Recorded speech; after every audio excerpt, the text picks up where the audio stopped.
Hello and welcome to my channel.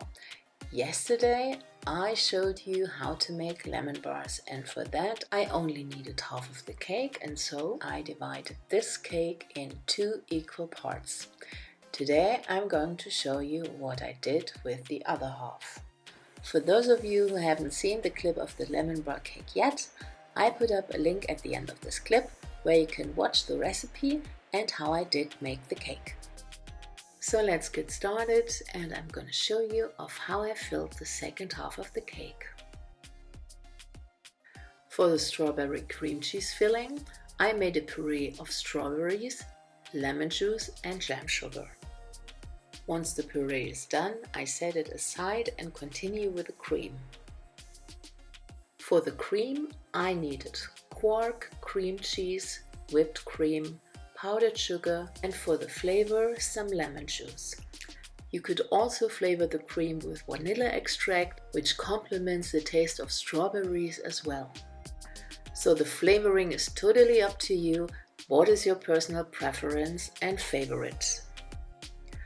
I start with the cream cheese and I whip it up for about 2 to 3 minutes. Then I add the powdered sugar and I whip it up some more.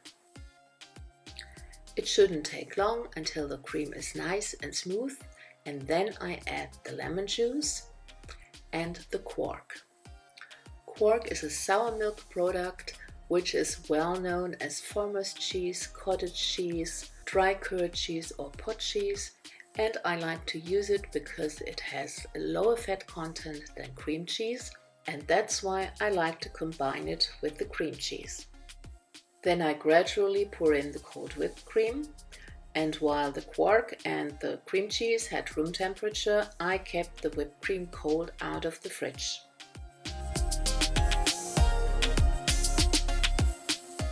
Last but not least, I add the whipped cream stabilizer and I continue beating the cream until it firms up. The advantage of using a whipped cream stabilizer is that you can use the cream immediately after beating. So my cream now got firm, nice and smooth, and I can start filling my cake with it. For that I'm using a piping bag with a round nozzle of 22 millimeters. I cut the cake through the middle in 2 parts, and for that I cut a line first around the cake. That makes it easier for me to cut exactly through the middle. Then I take a twine and put the twine around the cake in the cut line I just made. And once that is done, I just cross the ends and the twine is severing the cake in perfectly 2 parts of the same thickness. I'd say the twine had worked as perfect as a cake saw.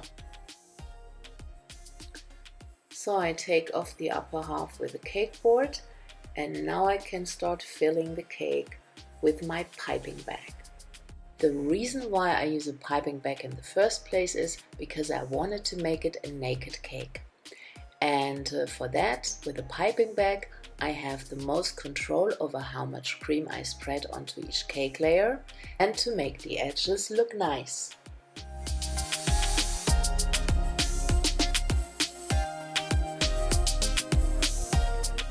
After putting on the first cake layer, I realized that the cake was still sitting on the parchment paper and I had to carefully move it onto a cake plate. Needless to say, it's way easier when you do that before piping. Onto the strawberry puree, I now mix in the jam sugar, which is in ratio 3:1, 3 parts of strawberries and 1 part of jam sugar. And then I boil it up and I let it boil for 3 minutes until it starts thickening up. And I'm going to test that on a cold plate, and if it's not runny anymore like so, then it's good to go onto the cake. I let the puree cool down for maybe 5 to 10 minutes so that it's not boiling hot anymore before I spread it over the cream. So then I cover it with the second cake layer and pipe another layer of cream on top of it.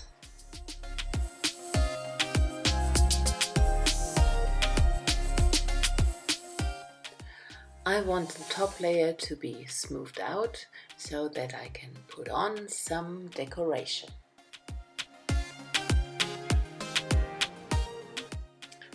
So for the decoration I decided to pipe some rosettes in 2 colors. And for that I colored part of the cream in red, and then I filled both colors, red and white, into the piping bag and piped some rosettes on top of the cake. Well, that's it for today. How do you like a strawberry cream cheese filling on a fluffy cake? Just leave a comment and let me know. If you liked this video, I would be happy if you give it a thumbs up. And if you are new to this channel and you like my content, I'd be happy if you support me by subscribing. And don't forget to click on the bell to not miss out on the next videos to come. Thank you for watching, guys, and I see you next time. Bye bye!